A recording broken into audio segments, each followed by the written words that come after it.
Hello everyone, this is Shivraj Patidar. Welcome to Navigate Institute. हम यहाँ पर सर्वेइंग सब्जेक्ट पढ़ रहे हैं। एसएससी जेई, व्यापम सब इंजीनियर और अदर स्टेट्स के जो एई जेई लेवल के एग्जाम होते हैं जिनमें आपका सर्वेइंग सब्जेक्ट्स आता है, उनसे क्वेश्चन बनते हैं। उन सारे कंसेप्ट पर बेस्ड हम यहाँ पर टू द पॉइंट हम पढ़ रहे हैं। सब्जेक्टिव क्लियर है, तो ताकि हमारे जो भी नंबर ऑफ क्वेश्चन बनते हैं वो आपके क्लियर हो जाए, कंसेप्ट भी बनते जाएँ। जैसे अभी Bihar PSC, Telangana state PSC में भी आपकी एई जेई लेवल की नंबर ऑफ पोस्ट निकली हैं, तो आप उनके भी फॉर्म फिल करें, तब भी हमारे ये काम आएगा कि सर्वेइंग से कैसे वो क्वेश्चन बनते हैं और कंसेप्ट क्या होते हैं। तो हम देखते हैं कि आपका जो आज का टॉपिक है वो है हमारा चेन सर्वेइंग। तो चेन सर्वेइंग क्या होता है? लीनियर मेजरमेंट करना। चेन सर्वेइंग का मतलब क्या होता है हमारा कि लीनियर मेजरमेंट।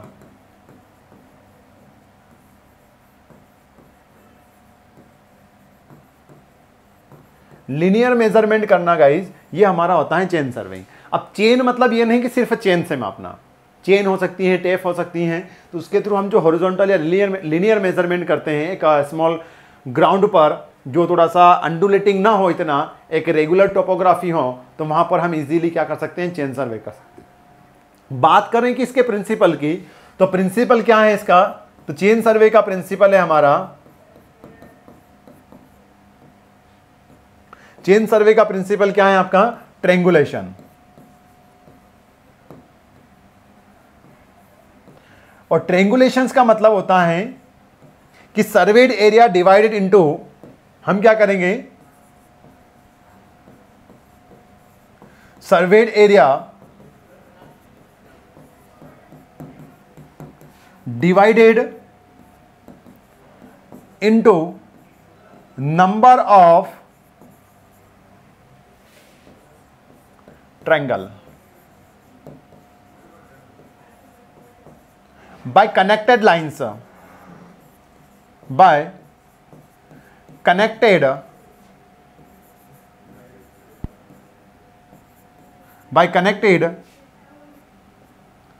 सर्वे लाइन्स।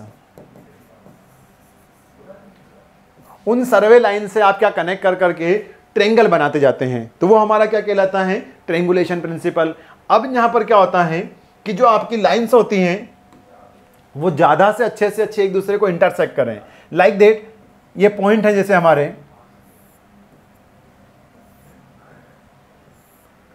जैसे पॉइंट्स हैं, तो इन पॉइंट्स को इस तरीके से कनेक्ट करना है कि जो ट्रेंगल बने। ये जैसे आपके क्या हैं, कुछ इन पॉइंट्स हैं, जो बाउंड्री है आपका, जैसे प्लॉट है कोई सा, और ये प्लॉट की आपकी ये साइज है और इस तरीके से वो बाउंडेड है कि इसके अंदर आपको सर्वे करना है। अब इसके अंदर जो सर्वे करना है, तो आप एरिया को इस तरीके से डिवाइड करेंगे, मतलब ट्रेंगल इस तरीके से बनाएंगे कि जो ट्रेंगल बने वो एक दूसरे की जो लाइंस हैं उनको इस तरीके से इंटरसेक्ट करें कि उनके बीच के जो एंगल हो वो एक तरह से प्रॉपर दिखे आपको। मतलब इंटरसेक्टिंग जो लाइन हो, वो इंटरसेक्टिंग लाइन हमारी क्या हो? प्रॉपर रहे, ताकि हमारे जो एंगल है या उनसे जो अपेक्स मिले वो आपका प्रॉपर तरीके से हो। तो ये कब होता है कि जब ट्रेंगल के एरिया,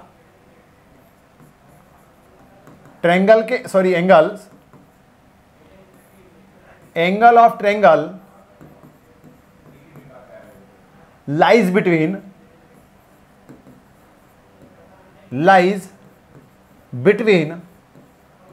30 डिग्री टू 120 डिग्री। इसका मतलब है कि जो आपके ट्रेंगल हो उनके बीच के जो एंगल हो वो सारे एंगल क्या हो? 30 और 120 के बीच के हो, ना कोई 120 से ज़्यादा हो और ना कोई 30 से कम हो। तो वो हमको एक प्रॉपर तरीके से अपेक्स पॉइंट और एक इंटरसेक्शन जो होगा वो हमको इक्वल टाइप के देंगे। क्लियर है? तो इससे कैलकुलेशंस में आपको थोड़ा सा ईजी रहेगा। तो इसी के हिसाब से जो इसका दो टाइप के ट्रेंगल हो जाते हैं हमारे, कौन से दो टाइप के हैं? Well conditioned triangle. कौन सा हो जाते हैं गाइस हमारे? Well conditioned triangle. तो वेल कंडीशनड ट्रेंगल कौन से होते हैं? In this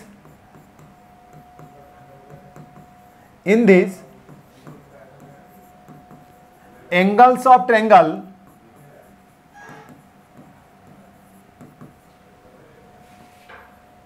lies between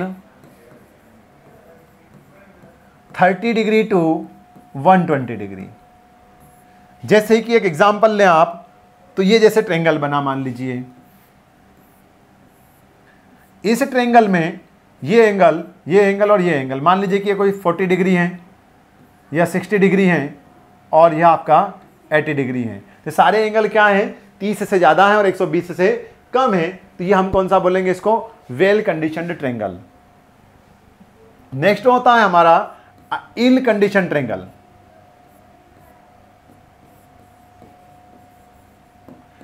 ill conditioned triangle, ये ट्रेंगल क्या होता है, तो हमारा ये गाइस क्या होता है कि जो एंगल 120 से ज़्यादा हो जाए या फिर 30 डिग्री से कम हो जाए, तो ऐसे ट्रेंगल को हम बोल देंगे कौन सा, ill condition triangle. In this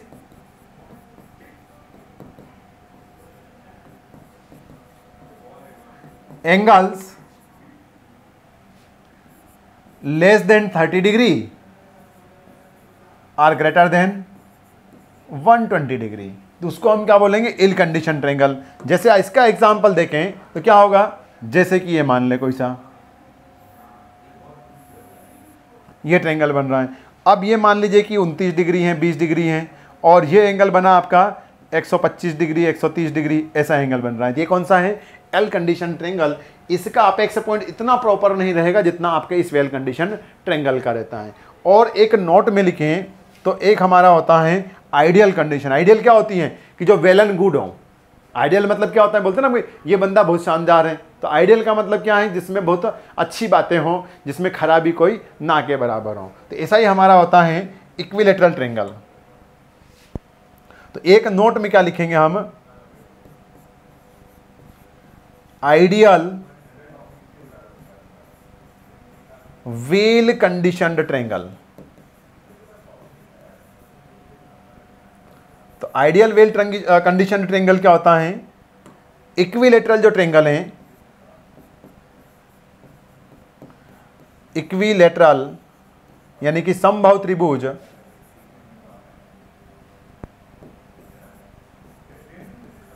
is ideal well condition triangle. Ideal well condition triangle, तो ये टर्म्स भी हम ध्यान रखें। इसके सारे कोण कितने के होते हैं आपके, 60 डिग्री के। तो इसका कैलकुलेशन हमको सबसे सिंपल रहता है।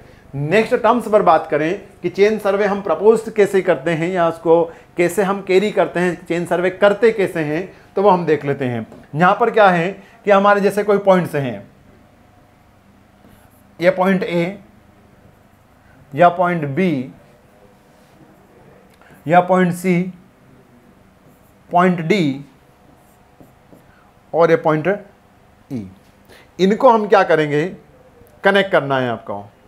इनको क्या करना है, हमको कनेक्ट करना है। कनेक्ट क्यों करना है, क्योंकि आपको सर्वे करना है। ये आप बता रहे हो कि मेरे खेत है आपका या आपका प्लॉट है, उसकी बाउंड्री बता रहे हो आप। क्या बता रहे हैं कि ये मेरा खेत है या मेरा प्लॉट है, किसका, आपका।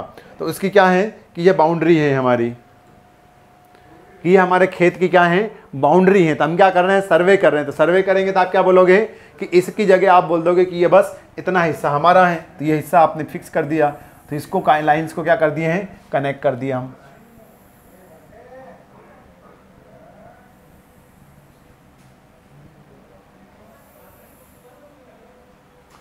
आपने इनको क्या कर दिया है गाइस, एक दूसरे से कनेक्ट कर दिया है। क्लियर है। तो ये हमने एक दूसरे से लाइन को कनेक्ट कर दिया है, तो ये हमारे क्या बन गए, सर्वे लाइन्स या सर्वे एरियाज। तो इनको हमने एज अ बाउंड्रीज के अंदर फिक्स अप कर दिया है। अब आगे देखें, तो आगे क्या देखेंगे हम कि ये आपके सारे प्लॉट की साइज को आपने यहां पर बाउंडेड कर दिया है, फिक्स कर दिया है। ये आपका बोलते हैं कंट्रोल वॉल्यूम। आपने क्या कर दिया है, इसको कंट्रोल कर दिया है। इसी को हम बोलते हैं मेन सर्वे लाइन्स। ये हमारी क्या है, मेन सर्वे लाइन।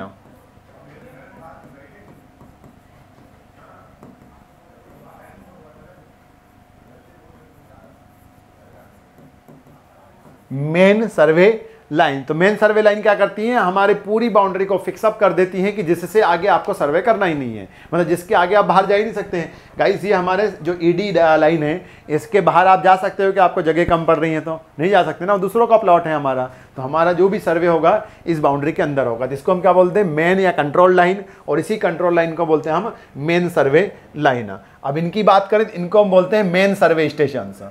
ये क्या हो जाएंगे हमारे मेन सर्वे स्टेशंस। तो ये क्या पॉइंट है हमारे कि वो एंड पॉइंट हैं कि जहां से हमारे बाउंड्री या तो खत्म हो रही है, जहां से शुरुआत हो रही है। जैसे यहां से आपकी पीछे की बाउंड्री खत्म हो गई और यहां से बाउंड्री दूसरी स्टार्ट हो रही थी, इनको हम क्या बोलेंगे? मेन सर्वे स्टेशंस। इस स्टेशन से आपको इतना जाना है, इतना जाना है, कहां तक? इतनी दूर तक जाना है और आपको इस स्टेशन से फिर ये टर्न ले लेना है। तो ये आपके क्या कहला रहे हैं? सर्वे स्टेशंस, मेन सर्वे स्टेशंस। तो ये भी क्लियर है हमको। नेक्स्ट टर्म्स हमारी क्या आती हैं? नेक्स्ट टर्म आती है गाइस हमारी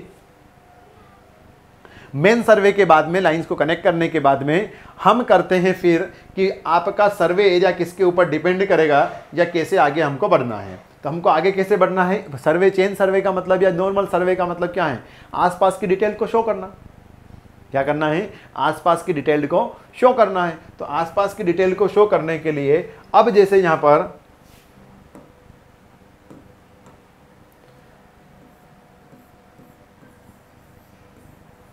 ये पेड़ पौधे हैं, जंगल हैं, ये बीच में कहीं पर रोड है,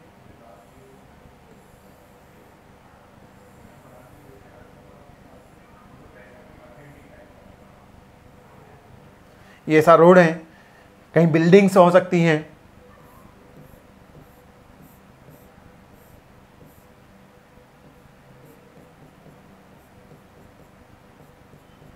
ये बिल्डिंग है आपके, इनके फीचर्स शो करना है हमको। क्या करना है?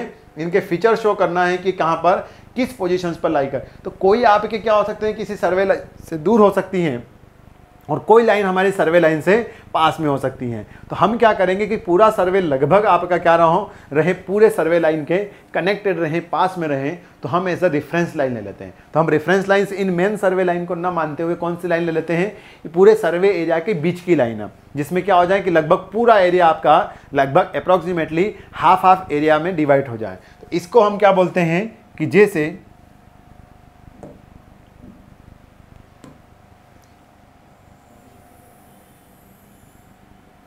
इस लाइन से आपने इसको कनेक्ट कर दिया, तो इसको हम बोलेंगे कौन सी लाइन? ये हमारी कहलाती है बेस लाइन।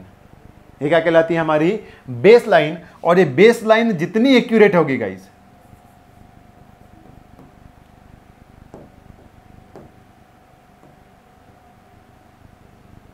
या बेस लाइन जितनी इसकी एक्यूरेसी होगी, मतलब मापने में जो एडी लाइन बनी, ये क्या बनेगी? हमारी बेस लाइन। तो बेस लाइन जितनी एक्यूरेट होगी उतना ही आगे का सर्वे एक्यूरेट होने वाला है। क्योंकि अगर आगे जहाँ क्या करेंगे, जो भी मेजरमेंट करने वाले हैं, जैसे ये लाइन है, तो आपने यहां से क्या कर दिया है? एक रेफरेंस ले लिया। ये लाइन कहलाती है टाई लाइन। इसका काम क्या है कि टाई लाइन काम यह करेगी कि और थोड़ी सी जो डिटेल्स शो करना है, आसपास की जैसे कॉलोनीज हैं, उस कॉलोनी की पूरी डिटेल शो करना है। तो आपने क्या किया? बेस और किसी उसके पास वाले स्टेशन से एक लाइन कनेक्ट की और यहां से हम आसपास की सारी डिटेल बता सकते हैं कि जो जंगल हैं ये कितनी दूर पर हैं, किस पोजीशंस पर हैं, ये सारी डिटेल्स हम यहां पर शो ऑफ कर सकते हैं। क्लियर है? इसकी ये आप साइट्स बता सकते हैं, ये रोड कितनी दूरी पर है, जैसे पॉइंट्स 1 है, ये 2 पॉइंट्स है, तो आप 2 पॉइंट्स को भी बता सकते हो ये रोड से कितनी दूर है। ये सारी डिटेल्स बताना, तो इसको हम बोलेंगे टाई लाइंस के थ्रू शो ऑफ कर दिया आपने। बेस लाइन क्या करेगी? पूरा सर्वे आपका इसके ऊपर डिपेंड करता है। अब मान लीजिए कि ये जैसे 50 मीटर है और आपने माना, आपने मतलब मेजरमेंट किया और 49 मीटर निकली, तो अब आगे की जो सर्वे में आपने भले कितना एक्यूरेट किया होगा कि आपने इस P से 2 को माप लिया या इस Q से 1 को माप लिया, जो Q1 भले एक्यूरेट मापा हो, P2 भले गलत अपने एक्यूरेट मापा हो, बट अगर ये बेस लाइन ही आपने गलत मापी थी तो पूरा सर्वे आपका एरर वाला होगा कि नहीं होगा? क्लियर है? तो बेस लाइन की एक्यूरेसी हमारी ज़्यादा डिपेंड करती है कि हो सके तो हम इसको 2 से अलग अलग बार माप लेंगे। एक बार आपने इधर से इधर मापा है, एक बार आप D से A की तरफ माप लें और अलग अलग तरीके से माप लें। जैसे एक बार आपने चेन से मापा है तो दूसरी बार हो सके तो आप टेप से माप लें, ताकि वो क्या हो हमारी कि एक्यूरेसी ज़्यादा रहे। फिर आपकी अगर इनमें कोई गलती हुई तो P से जैसे 2 को माप रहे हैं तो P से 2 को मापने में गलती कर दी तो सिर्फ इसी में गलती होगी ना, आगे वाली तो नहीं हो सकती ना हमारी। तो ये हम थोड़ा सा ध्यान रखें, इसको हम बोलते हैं टाई लाइन। सॉरी। तो ये क्लियर है। और इनसे जो स्टेशंस कनेक्ट होंगे, जैसे ये स्टेशंस हैं, तो ये कौन से कहलाएंगे? हमारे टाई स्टेशंस। क्या कहलाएंगे? हमारे टाई स्टेशंस। और इन्हीं को हम जैसे ऑफसेट भी बोलते हैं। इन्हीं लेटरल मेजरमेंट, ऑफसेट मतलब होता है लेटरल मेजरमेंट, ऑफसेट मतलब क्या होता है, लेटरल मेजरमेंट। तो अब कुछ टर्म्स देख लें कि जो चेन सर्वे में इंपॉर्टेंट टर्म्स है। IMP टर्म्स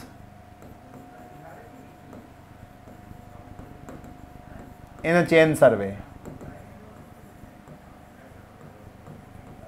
कौन कौन सी इंपॉर्टेंट टर्म्स ना, तो पहली टर्म्स हमने देख ली कौन सी, main survey line.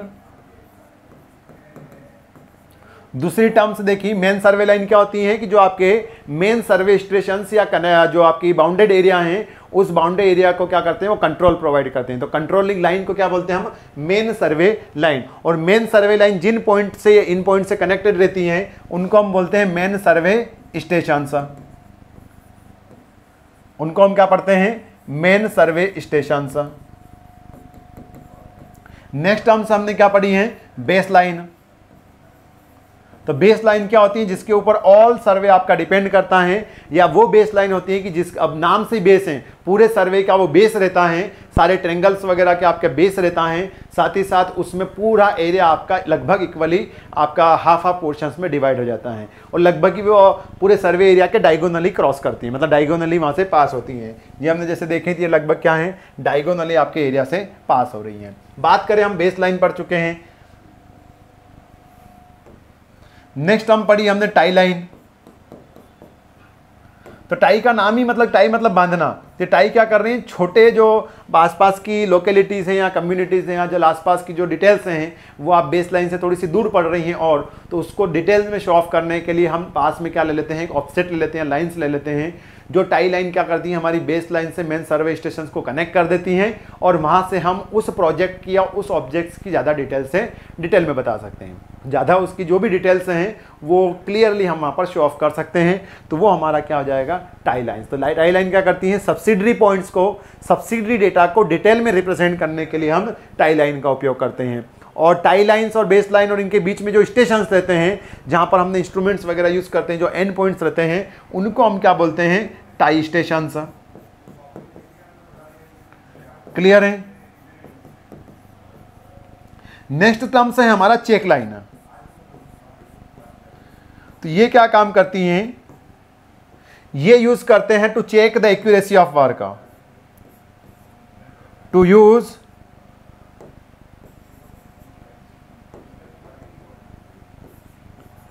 used to check the accuracy of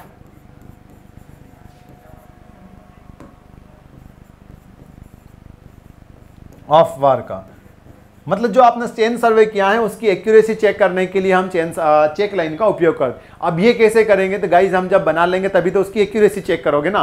आपने जब सर्वे कर लिया है तभी तो उसकी एक्यूरेसी चेक कर पाओगे। इसका मतलब क्या है, आपने जैसे पूरी ड्राइंग बना ली, या आपने क्या कर लिया, पूरी ड्राइंग या चार्ट बना लिया है। अब मान लो कोई सा भी आपके पास कागज में पेपर आ चुका होगा, कागज में पेपर आ चुका होगा मतलब कागज पर आपकी ड्राइंग आ चुकी होगी। तो हमने क्या किया है, आप कोई सा भी रैंडम पॉइंट ले लो। रैंडम पॉइंट कौन सा, कि जैसे मान लीजिए कि यहाँ पर आपको कोई सा हॉस्पिटल दिख रहा है, ये हॉस्पिटल। अब यहाँ पर आपने क्या लिख रखी होगी, स्केल। ये मैप के ऊपर हमने क्या लिख रखा होगा, स्केल। इस स्केल में हमारा क्या होगा कि हॉस्पिटल है जैसे। अब यहाँ पर आपने क्या कर दिया, कोई सी भी पॉइंट से या किसी भी लाइन से, जैसे ये आपकी टाई लाइन है, तो यहाँ से इस हॉस्पिटल को आपने क्या कर दिया, कनेक्ट कर दिया।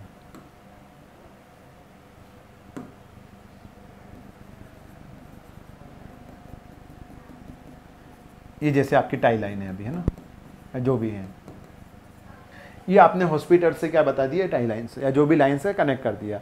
अब शीट के ऊपर आप क्या करो कि शीट या कागज में से आप इस पॉइंट से इस पॉइंट को मापो। ये पॉइंट मान लीजिए कि कोई सा एक्स पॉइंट है, एक्स पॉइंट से आप ये हॉस्पिटल का एज है आपका, तो हॉस्पिटल और एज के बीच की दूरी माप लो। तो मान लीजिए कि स्केल से मापेंगे आप, तो स्केल से मापेंगे एकदम सीधी रेखा में, तो ये कितना आएगा, तो मान लीजिए कि 5 सेंटीमीटर, 10 सेंटीमीटर, 15 सेंटीमीटर आ रहा है। तो मान लीजिए कि ये 12 सेंटीमीटर, 15 सेंटीमीटर आ रहा है। यहाँ पर लिखी रहेगी हमारी स्केल, यहाँ पर क्या लिखी रहेगी, स्केल लिखी रहेगी। स्केल लिखी है मान लीजिए कि 1 centimetre is equal to 100 metre.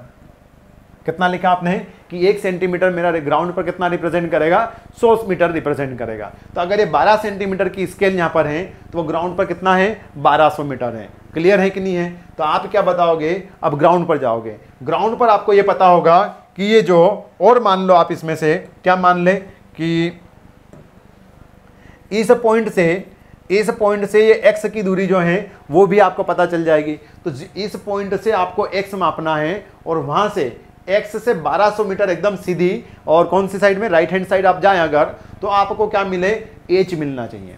और h कितना, एग्जैक्ट 1200 मीटर, न 1202 पर, न 1199, 1198 ऐसे मीटर पर नहीं, एग्जैक्ट अगर 1200 मीटर पर आपको वही h वाली पोजीशन या फिर हॉस्पिटल का इनिशियल पॉइंट या एंट्री गेट मिल रहा है मान लो, तो आपने क्या किया है, सर्वे सही किया है। सर्वे सही से किया है तो आपने क्या कर दिया, उसकी एक्यूरेसी चेक की या नहीं की है, तो वो क्या कहलाएगा, एक्यूरेसी चेक करना। तो ये किसके थ्रू किया है, इस टाई लाइन के थ्रू अपने कनेक्ट करके किया था। तो इसी यही टाई लाइन क्या बन जाएगी हमारी, चेक लाइन। या एक्स्ट्रा आपने बाद में उसी टाइम पर चेक करने के लिए एक्स्ट्रा बनाई है बाद में, तो चेक लाइन हो जाए। तो कभी कभी यही टाई लाइन हमारी किसका काम करती है, हमारे चेक का काम भी करती है, तो वहाँ पर वो चेक लाइन बन जाएगी। तो चेक लाइन का नंबर काम क्या है, एक्यूरेसी चेक करना है। क्लियर है? नेक्स्ट टर्म पर अगर हम बढ़े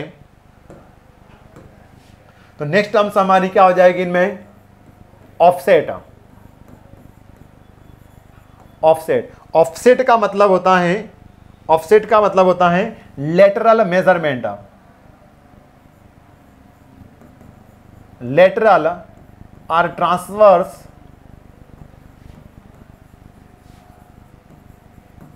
मेजरमेंट।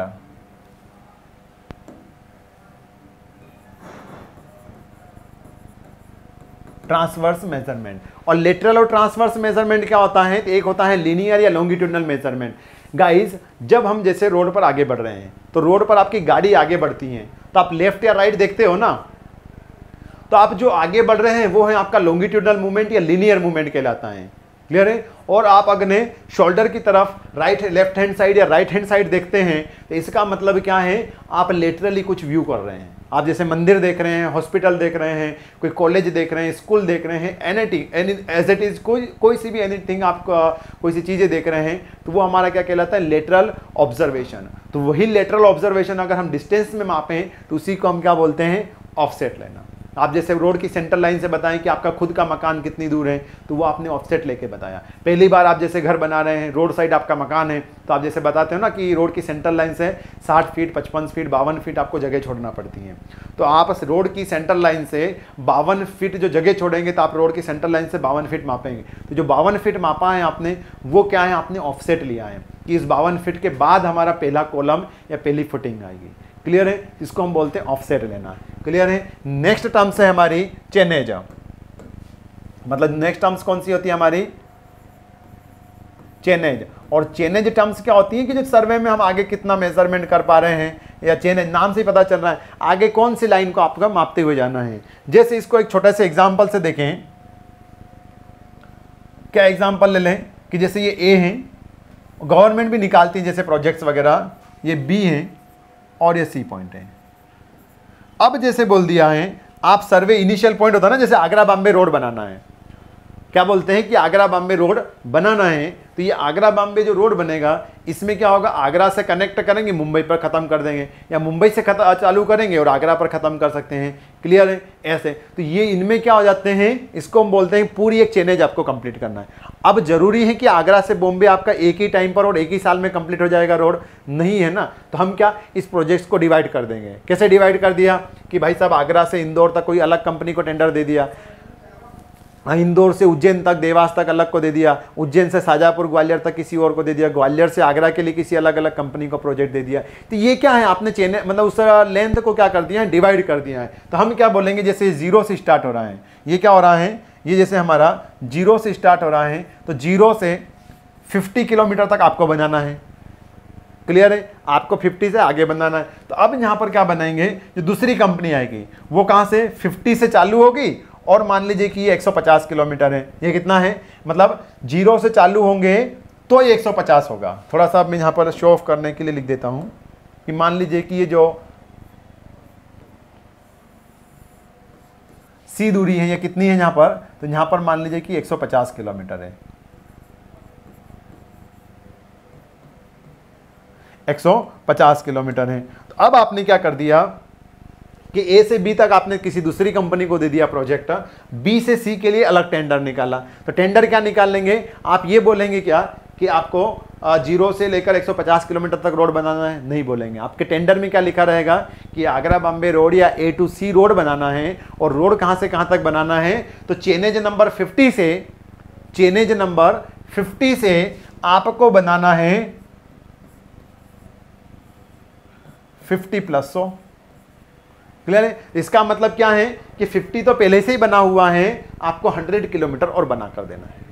मतलब 50 से 150 तक जाओगे ना तो कितना हुआ आपका 100 किलोमीटर आपको बनाना है, 50 किलोमीटर बना हुआ है। तो ये क्या कहलाती है आपकी जैसे चेनेज की। कौन सी चेनेज है कि 50+100 वाली है। 50+100 वाला पॉइंट आपको फिक्स होगा कि 50 कहाँ से स्टार्ट हो रहा है। तो आपको पता होगा कि 50 कहाँ से आया है कि बी वाले पॉइंट को हमने 50 बोला है और उसके बाद वाली चेनेज हमको कंप्लीट करना है। तो कितनी चेनेज 100 किलोमीटर। स्टार्ट कहाँ से कि पीछे वाली चेनेज जो है 50 है। ये कौन सी चेनेज कहलाएगी, ये जैसे 0+50, यह वर्ग कहाँ से चला कि 0+50 से। तो ये चेनेज कहाँ से चली, तो ये 0+0। अब कहीं पर ऐसा लिखा हो कि 0+0, इसका मतलब क्या है कि प्रोजेक्ट को मैं इनिशिएट यहीं से मान रहा हूँ। उस प्रोजेक्ट का जो नाम देंगे या रोड का नाम देंगे तो रोड का नामकरण कहाँ से होगा, इस 0 वाली चेनेज से। तो हम क्या बोल देंगे कि 0+0 ये चेनेज, मतलब ये बोल रहा है कि यहाँ से चालू हुआ है। और यहाँ पर 0+50 लिखा है, मतलब क्या है कि शुरुआत का प्रोजेक्ट इस कंपनी को मिला है या मुझे मिला है। अगर आप 50+100 बोल रहे हैं मतलब क्या बोलेंगे कि मेरे पहले भी कोई काम कर चुका होगा या फिर अभी वहाँ पर जरूरत नहीं है। हो सकता है कि वो रोड अच्छे से बना हुआ हो।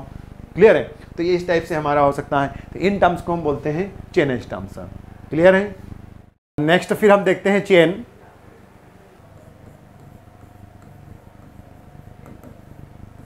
तो चेन हमारी कौन कौन सी होती है और टाइप ऑफ चेन और उनकी लेंथ क्या होती है, तो हम देख लेते हैं यहाँ पर। तो एक छोटी सी टेबल के फॉर्म में लिख लेते हैं हम कि टाइप्स, लेंथ, इनकी लिंक।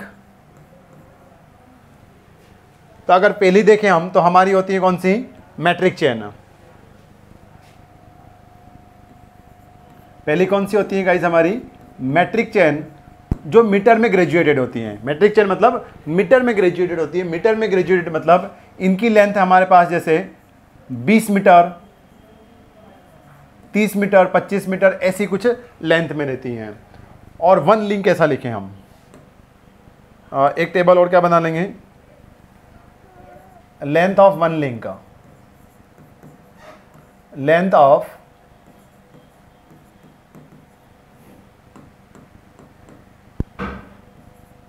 One link. तो 20 मीटर है उसमें आपके कितने, एक लिंक होती है 20 सेंटीमीटर की। एक लिंक कितनी होती है यहां पर, 20 सेंटीमीटर की। तो यहां पर नंबर ऑफ लिंक कितनी होगी, तो यहां पर नंबर ऑफ लिंक्स आपकी कितनी 100 हो जाएगी। और यहां पर कितनी हो जाएंगी, ये भी 20 सेंटीमीटर की होती हैं। तो यहां पर नंबर ऑफ लिंक्स कितने होंगे आपके 150। अरे 100 से डिवाइड करोगे तो 2000 हो जाएंगे। जैसे 100 से डिवाइड करोगे 2000, जैसे सॉरी 20 मीटर है ना, हाँ तो कितना 2000 सेंटीमीटर हो जाएंगे। 2000 को आप 100 से डिवाइड करोगे कितना आएगा 20 सेंटीमीटर। वैसे 3000 सेंटीमीटर को आप 150 से डिवाइड करोगे तब भी आपका 20 सेंटीमीटर। तो एक लिंक कितने की होती है हमारी मैट्रिक चेन में, 20 सेंटीमीटर की। दूसरी होती है हमारी इंजीनियर्स चेन। कौन सी होती है, इंजीनियर्स चेन। ये इंजीनियर्स चेन की जो लेंथ होती है वह फीट में होती हैं। कितना होती हैं वो, 100 फीट लंबी होती हैं और उसमें 100 ही लिंक होती हैं। तो एक लिंक कितनी लंबी हुई, 100 डिवाइडेड बाय 100, तो ये कितना हुआ 1 फीट की। एक लिंक 1 फीट की रहती है इसमें। नेक्स्ट हम देखें तो हमारे पास कौन सी, गंटर्स चेन। ये इसी को हम बोलते हैं सर्वेयर्स चेन। गंटर्स चेन का दूसरा नाम क्या है, सर्वेयर्स चेन। तो ये होती है हमारी कितनी, 66 फीट लॉन्ग, 66 फीट लॉन्ग। और इसमें भी लिंक होती हैं, वो हमारी होती हैं 100 लिंक। तो एक लिंक कितने फीट की हो गई, तो ये डिवाइड 66 डिवाइडेड बाय 100, तो ये हो जाएगा कितना 0.66 फीट। नेक्स्ट होती है हमारी रेवेन्यू चेन, जो पटवारी वगैरह यूज करते हैं। तो पटवारी कहाँ यूज करता है? अपनी बाउंड्री फिक्स करने के लिए। मतलब कैडेस्ट्रल सर्वे में कौन सी टाइप की चेन यूज होती है अगर एग्जाम में पूछ लें तो हम क्या बोलेंगे? Revenue chain. क्योंकि बाउंड्रीज वगैरह फिक्स होती हैं तो वो किसके थ्रू होती हैं? आपके पटवारी वगैरह जैसे करते हैं तो वहां पर कौन सा रेवेन्यू चेन यूज करते हैं। कितनी लंबी होती हैं? तो वो होती है हमारी 33 फीट। कितनी होती है? 33 फीट। और एक लिंक, मतलब उसमें टोटल लिंक होती है 16 लिंक होती हैं। तो एक लिंक कितने की हो गई? 16 दूनी 32 और उससे थोड़ी सी ज़्यादा। जिसको हम ऐसा भी लिख सकते हैं 2 and 1/16 फीट। 2 and 1/16 feet. 16 दूनी 32 और 1 33/16। तो ये कितना हो जाएगा? 1/2 से ही 1/16 फीट की एक एक लिंक होती है। तो ये टेबल भी हम ध्यान रखें, हमारी एग्जाम में कहीं ना कहीं हमारे काम आ सकती हैं। तो इसको हम भूले नहीं और छोड़े नहीं।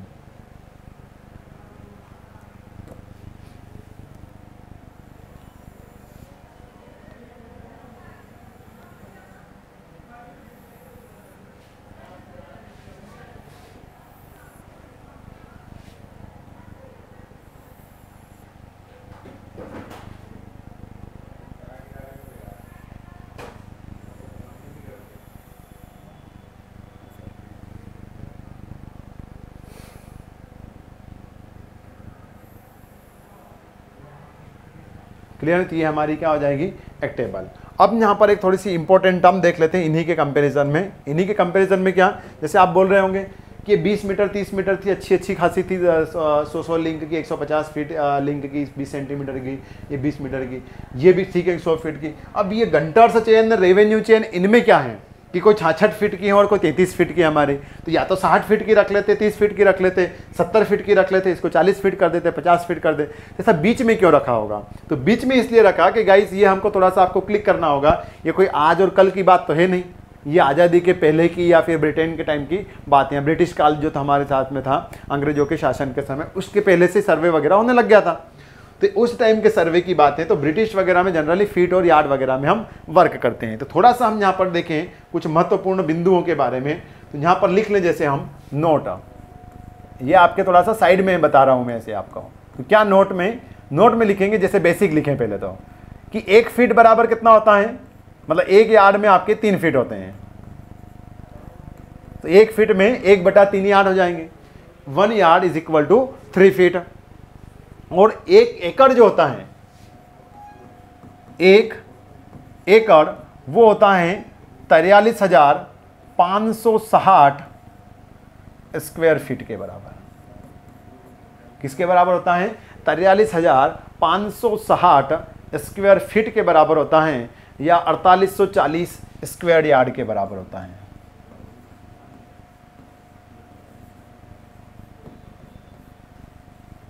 स्क्वायर यार्ड्स के बराबर होता है। और अगर कुछ देखें कि यार्ड वगैरह में से एकड़ में का मतलब हेक्टेयर में करना है, तो ये लगभग आपका 1 हेक्टेयर आपका 2.1471 एकड़ के इक्वल होता है। तो ये टर्म्स तो ठीक है, हमको याद हो गई। याद क्या हो गई? ये तो बेसिक्स ही हैं।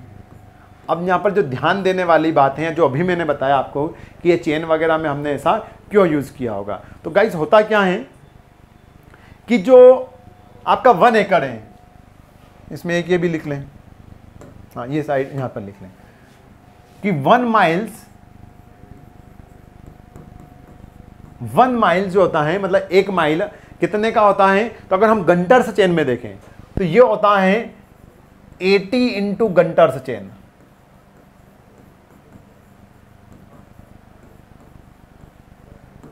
एक गंटर चेन कितने की? 66 फीट की। तो मतलब आप 66 बार, जो 66 फीट की है या 66 फीट है, वो कितना 80 टाइम्स आप कर दें, या 80 बार आप क्या करें, माप लें 66 ऐसे कितने 80 टाइम्स तक अगर आप डिस्टेंस मान लें, माप लें, तो दूरी किसके बराबर हो जाएगी? तो आपकी 1 माइल्स के बराबर हो जाएगी। तो ये आपका ऐसा रिजल्ट निकल गया। क्या रिजल्ट निकल गया कि अगर आप जो 66 फीट की एक लिंक ले लें या लेंथ ले लें, तो 66 को आप कितने बार माप लें? 80 टाइम्स, तो आपको 1 माइल मिल जाएगा। तो ये एक्यूरेसी के लिए भी हमने यूज़ किया कि इसको कितनी बनाया? 66 फीट की बनाया। कितनी बनाया आपने? 66 की फीट की लेंथ मापना हुआ, क्योंकि पहले भी लेंथ किस में मापते थे हम जनरली।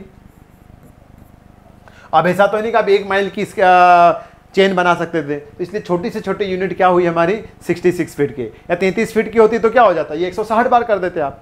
ये अगर 33 फीट की होती, 33 का डबल ही तो है 66, तो 33 की डबल कर देते मतलब ये 160 होता। तो मतलब रेवेन्यू चेन या गंटर्स चेन से आप 1 माइल इजीली माप सकते हो। तो पहले माइल वगैरह में भी हमारा कैलकुलेशन चलता था। अब बात करें हम किसकी, एकड़ में, तो 1 एकड़, या थोड़ा सा यहां पर देखें आप, थोड़ा सा साइड में यहां पर क्या देखें, 1 गंटर्स चेन इज इक्वल टू होता है 66 फीट, और 1 स्क्वेयर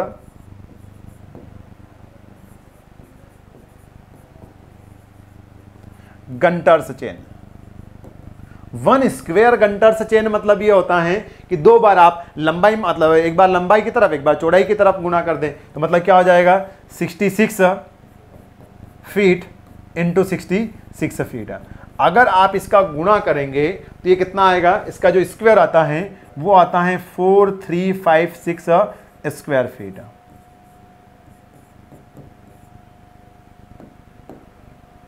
तो ये हमारा एक 1 square Gunter's chain is equal to कितना हुआ, 66 feet into 66 feet equal to 4356 square feet. यह क्लियर है। तो अगर आप यहाँ पर देखें तो ये 4356 और यहाँ वाले डेटा में कुछ ना कुछ हमको लग रहा है। ये क्या है, इससे सिर्फ 10 गुना का ज़्यादा है, मतलब ये वाला डेटा 10 गुना ज़्यादा है किसका, इस डेटा का। तो हम क्या कर सकते हैं, तो यहाँ पर आप लिखेंगे, क्या लिखेंगे आप, कि 1 एकड़ स्क्वायर में होता है, मतलब एकड़ मतलब एरिया, तो 1 एकड़ is equal to 10 into Gunter's chain square. इस तरीके से लिख सकते हैं हम। इसका मतलब ये है ना 66 इंटू 66 फीट, इसको ऐसा भी लिख सकते हैं 66 का स्क्वायर, और 66 क्या है 1 गंटर्स चेन। तो आपने क्या लिखा है कि 1 गंटर्स चेन का स्क्वायर इंटू 10, उसका 10 गुना कर देंगे तो आपको क्या मिल जाएगा, 1 एकड़ डेटा मिल जाएगा। क्लियर है। इस तरीके से हम क्या करते हैं, ये डेटा हमारा जो था उस डेटा को उन्होंने 66 फीट या 33 फीट में कन्वर्ट करके रखा। तो ये टर्म्स भी हम ध्यान रखें। नेक्स्ट टर्म्स पर हम आगे बढ़े तो आती है हमारी एसेसरीज। क्या आती हैं, एसेसरीज। एसेसरीज मतलब अब जैसे आप मोबाइल बनाए या कुछ भी इक्विपमेंट्स बनाए तो सिर्फ कौन कौन सी चीज़ें लगेगी उनको असेंबल करने के लिए, वैसे ही चेन सर्वे करेंगे तो चेन सर्वे में क्या क्या इक्विपमेंट, क्या क्या पार्ट्स लगेंगे, उनको हम बोलते हैं accessories required in chain survey. Accessories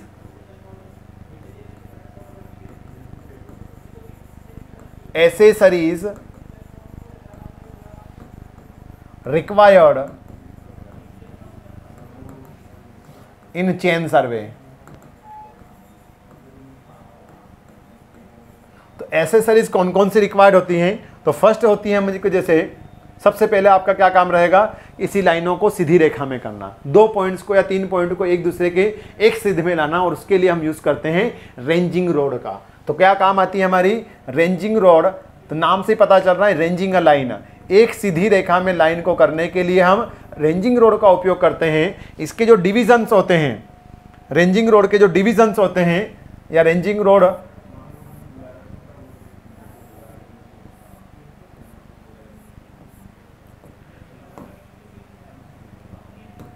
ये जो पार्ट्स होते हैं इनको हम बोलते हैं डिवीजन।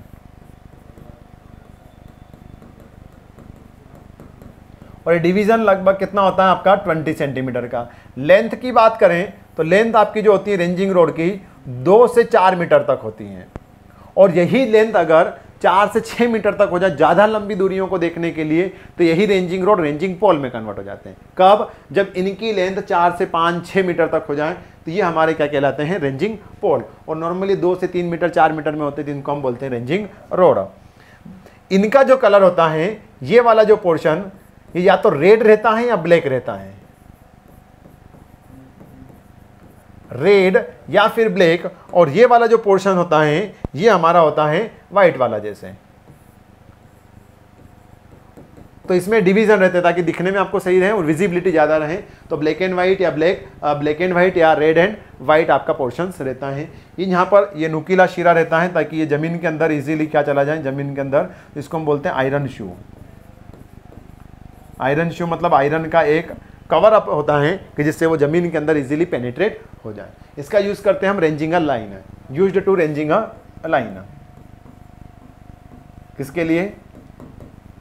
रेंजिंग अ लाइन, एक लाइन को सीधी रेखा में बनाने के लिए हम किसका उपयोग करते हैं? तो रेंजिंग रोड का उपयोग करते हैं। दूसरी होती है हमारी ऑफसेट रोड। क्या होती हैं? Offset road. और ये ऑफसेट रोड क्या काम करती हैं? तो ऑफसेट रोड आपका काम करती हैं to take a lateral measurement.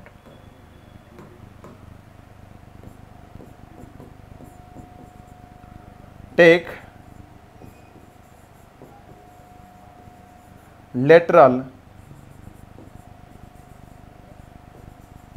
Measurement. Lateral measurement मतलब इससे डिस्टेंस नहीं मापेंगे, लेटरली जो आपका लेटरली व्यू है, तो लेटरली आपको किसी को देखना है या वहां से एक सीधी रेखा बनाना है, तो वही रेंजिंग रोड आप यूज कर लेंगे, तो वहां पर उसको ऑफसेट रोड बोल देंगे। इसमें और रेंजिंग रोड में क्या डिफरेंस है? तो थोड़ा सा डिफरेंस होता है। क्या डिफरेंस होता है कि ये जो रेंजिंग रोड है,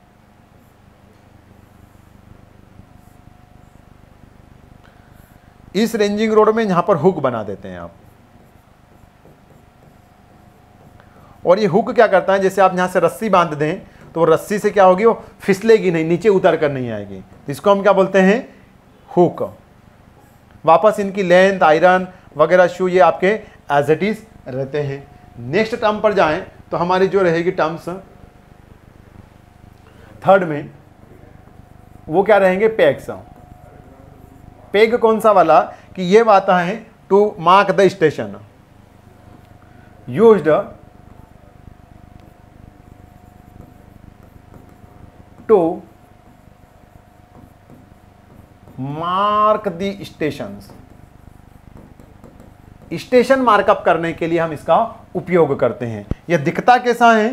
तो यह जो आयरन पेग है, यह पेग दिखता है आपको ऐसे डस्टर जैसा या मार्कर जैसे। देख लो, ये मार्कर दिख रहा है ना, इस मार्कर के जैसा आपको नुकीली शीरे जैसा रेक्ट स्क्वायर क्रॉस सेक्शंस में दिखता है।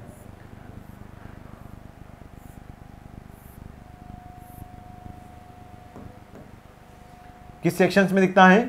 स्क्वायर क्रॉस सेक्शंस रहता है इसका। ये इस स्क्वायर क्रॉस सेक्शंस में हमको यहां पर विजिबल होता है। ये लगभग आपका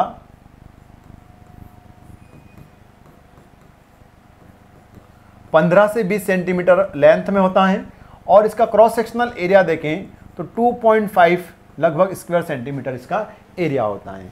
यह किसके लिए यूज होते हैं? स्टेशंस को मार्क करने के लिए हम इसका उपयोग करते हैं। किसको मार्क करने के लिए? स्टेशंस को मार्क करने के लिए हम इसका उपयोग करते हैं कि ए पॉइंट है, बी पॉइंट है, जैसे यहां पर ये इन स्टेशंस को मार्क करने के लिए हम किसका उपयोग करेंगे? तो हम यूज करेंगे इन पेग्स का। नेक्स्ट टर्म्स आती है हमारी एरोज। एरो यूज करते हैं आप to mark the chain length, to mark the chain length.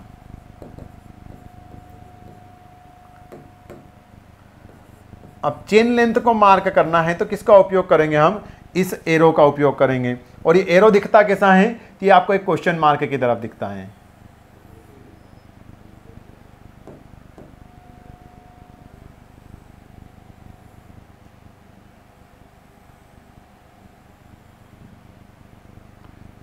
ये आपको कुछ इस तरीके से विजिबल होता है। इसकी लेंथ की बात करें तो लेंथ आपका 40 to 50 सेंटीमीटर होती हैं। कितना होती हैं? 40 to 50 सेंटीमीटर होती हैं। और जिस वायर से बना होता है उस वायर का जो डायामीटर होता है वो डायामीटर आपका 4 mm होता है। जैसे 6 mm का सरिया, 7 mm का सरिया ऐसे यूज़ करते हैं ना, तो वैसे ही कौन सा यूज़ करेंगे इसको बनाने में? 4 mm to 5 mm का स्टील बार जैसा आपका बॉडी यूज़ होती है। और इसका जो अंदर का डायामीटर होता है वो लगभग आपका 40 mm होते हैं। मतलब 4 सेंटीमीटर का। किसके लिए यूज़ करते हैं? चेन लेंथ को मार्क करने के लिए। जैसे 20 मीटर की चेन है, आपको 200 मीटर मापना है तो 10 बार मापना पड़ेगा ना आपको। तो 10 बार मापेंगे तो हर एक बार उठा कर चेन उठाएंगे, तो जहाँ से चेन उठाएंगे तो उठाने से पहले वहाँ पर एक एरो आप या एक क्वेश्चन मार्क या फिक्स कर देंगे, ताकि आपको क्या हो, गिनने में आसानी हो। आप एरो को गिन लोगे कितने एरो आए हैं, तो उससे आप बता सकते हो कि डिस्टेंस आपने कितना मार्क कर लिया है या मेजर कर लिया है। नेक्स्ट होता है, एरो हो गया हमारा। नेक्स्ट टर्म्स जो है प्लम्ब बॉब।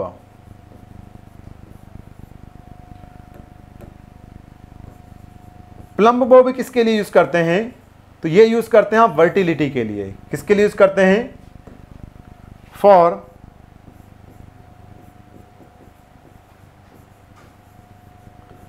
वर्टिलिटी या वर्टिकलिटी ऑफ लाइन और ऑब्जेक्ट। अब कौन सी वर्टिलिटी? या टू फाइंड लेवलिंग वगैरह कर रहे हैं, to find direction of gravity. कौन सी? ग्रेविटी डायरेक्शन फाइंड आउट करना। और प्लम्ब बॉब क्या होता है? जैसे आप इस वर्टिकल बॉडी को नीचे गिरा, जो पाथ ट्रेवल करे वही आपका प्लम्ब बॉब है। तो ऐसा एक इंस्ट्रूमेंट बना दिया हमने, अरेंजमेंट बना दिया, तो ये प्लम्ब बॉब जैसा दिखता है। मतलब वो आपका एक लट्टू जैसा है, भंवरी जिसको बोलते हैं, उसके जैसी दिखती है ये। तो कैसा दिखता है?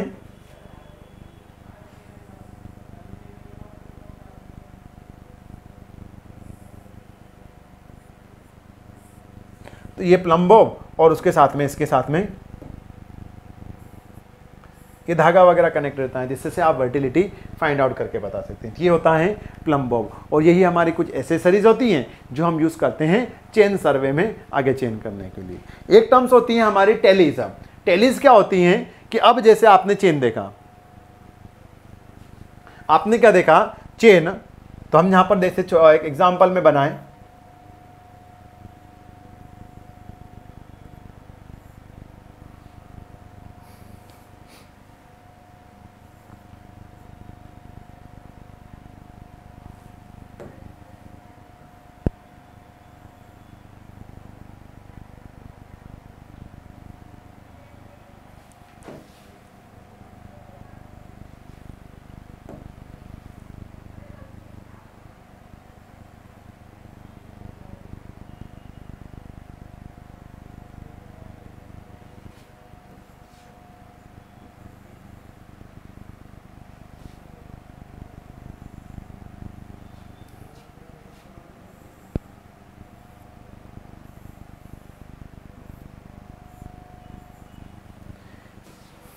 ऐसे कुछ आपकी चेन है।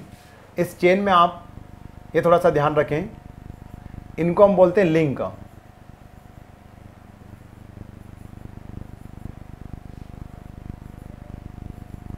तो एक लिंक को कनेक्ट करने के लिए कितने सर्कुलर रिंग लगी? 1, 2 और 3। तो कभी कभी ऐसा भी पूछ लेते हैं, इनकी लिंक बनाने के लिए आपको कितनी रिंग लगी?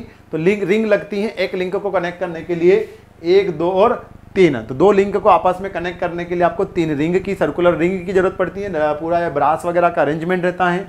अब जैसे बोल रहे हो आप 20 मीटर की चेन है, तो 20 मीटर तो आप माप लोगे, पूरी लंबी कर दी। अब आपको 18 मीटर 19 मीटर मापना है। क्या मापना है? 18 मीटर कितना होता है, 20 मीटर कितना होता है, 19 मीटर मापना है। ऐसी डिस्टेंस बीच की मापना है, 1 मीटर 2 मीटर ऐसा मापना है। तो अब आप यहाँ से लेकर कितनी दूर जाओ कि 1 मीटर हो जाए, क्योंकि इसमें कोई स्केल जैसा आपकी जो टेप होती है ऐसा तो लिखा नहीं रहेगा। तो यही काउंट वगैरह करने के लिए इनके बीच में हम क्या प्रोवाइड करते हैं? टेलीज। तो टेलीज किसके लिए प्रोवाइड करते हैं? टेलीज are provided to measure intermediate distances, intermediate distance और लेंथ।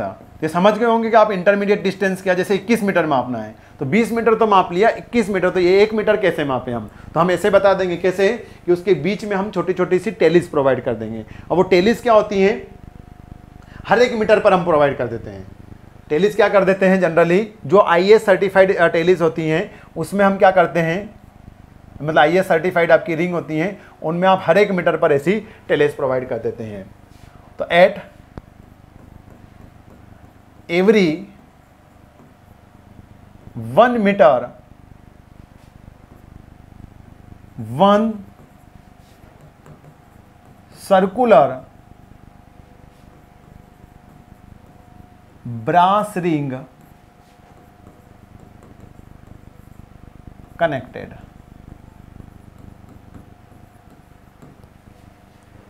तो एक हर एक मतलब मीटर पर, अब जैसे ये है लिंक, तो यहाँ पर एक ये दिख रही है, मतलब क्या है कि 1 मीटर। अगर आपको 2 मीटर मापना है तो यहाँ से देखेंगे एक आई, फिर कहाँ पर दिख रही है ऐसी दूसरी रिंग, तो वहाँ पर जाकर आप बोल देंगे कि 2 मीटर हो गया।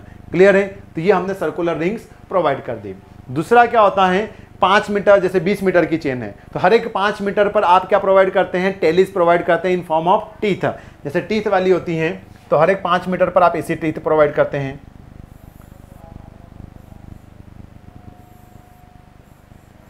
इस तरीके से इनको हम बोलते हैं टीथ, टूथ। ये कहां पर प्रोवाइड करते हैं, या तो हर एक 5 मीटर, जैसे 20 मीटर की चेन है तो 20 मीटर में 0 से 5 तो 5 मीटर पर ये आएगा, फिर 5 से 10 तो ये रिप्रेजेंट हो जाएगा, फिर 10 से 15 आएगा तो वापस आपकी सिंगल हो जाएगी, 3 नहीं आएगी। क्लियर है? तो 10 से 15 होगा तो वापस ये सिंगल वाला टीथ आ जाएगा, एंड दिन वापस 15 से 20 हो जाएगा तो ये हैंडल आ ही जाएगा। क्यों आपने ये प्रोवाइड नहीं किया? अगर आप ये मान रहे हो कि इसका मतलब 15 है तो क्या होगा गाइस, जरूरी है कि आप इधर से ही मापें। कभी आप ऐसे भी तो कर सकते हैं। क्या हो सकता है, जैसे 20 मीटर की चेन है तो ये अगर 0 मीटर है, ये 0, तो यहां पर कितना होगा, 20 मीटर। आप ऐसा भी तो कर सकते हैं कि इधर से 0 मीटर मापें और यहां पर जाकर आपको कितना मिले, कि यहां पर आपको मिले ये 20 मीटर। क्लियर है? तो दोनों तरीके हो सकते हैं हमारे, इसलिए हम क्या प्रोवाइड करते हैं, इंटरमीडिएट आपकी जो 20 मीटर की चेन होगी तो उसमें हमारा 2 दांत वाली जो टीथ रहेगी वो रिप्रेजेंट करेगी 10 मीटर, और जो सिंगल टीथ होगा या तो 5 मीटर रिप्रेजेंट करेगा या फिर 15 मीटर रिप्रेजेंट करेगा। ये ध्यान रखें। कौन सी, IA सर्टिफाइड या Indian standard certified 20 metre metric chain. बात करें अगर हम 30 मीटर चेन की, तो 30 मीटर चेन में यहां लिख लेते हैं, इन 20 मीटर चेन, इन 20 मीटर चेन क्या करेगा, इन 20 मीटर चेन ये जो सिंगल टीथ हैं रिप्रेजेंट्स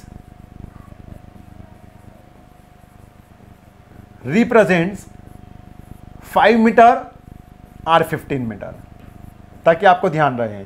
और ये जो डबल टीथ हैं ये रिप्रेजेंट करेगा, क्या रिप्रेजेंट करेगा, ये इंटरमीडिएट डिस्टेंस 10 मीटर। और बात कर लें अगर हम यहां पर साइड में किसकी, 30 मीटर चेन की, इन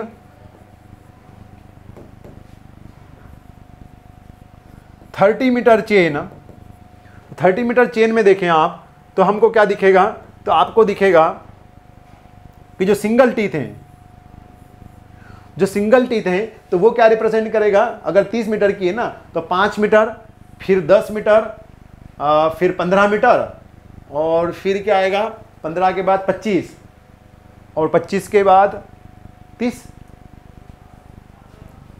कितना, 1 मिनट, 0 से 5, 5 से 10, सॉरी 15 आएगा यहाँ पर, 15, फिर 20, और फिर 25, और फिर 30 मीटर।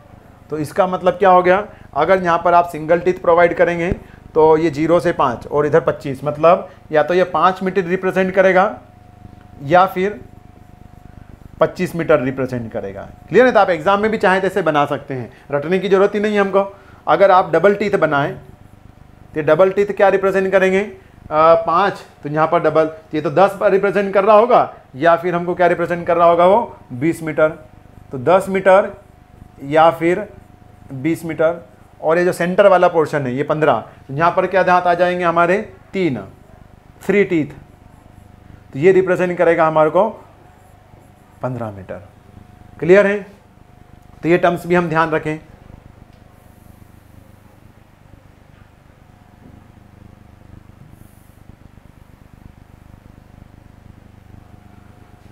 तो ये टर्म्स क्लियर है गाइस हमको। तो हमने चेन में जो एसेसरीज होती हैं और उनमें किसकी टर्म्स क्या रिप्रेजेंट करती हैं ये भी हमने बता दिया है। इनको हम रिप्रेजेंट करते हैं एज अ टेलीज। तो जो काउंटिंग वगैरह करने के लिए बीच की इंटरमीडिएट डिस्टेंस को, तो उसके लिए हम टेली का उपयोग कैसे करते हैं वो भी हमने बता दिया कि हर एक 5-5 के इंटरवल पर हम ये ऐसे टीथ वाली टेली प्रोवाइड करते हैं और बीच में फिर हम ये सर्कुलर ब्रास रिंग प्रोवाइड कर देते हैं। क्लियर है?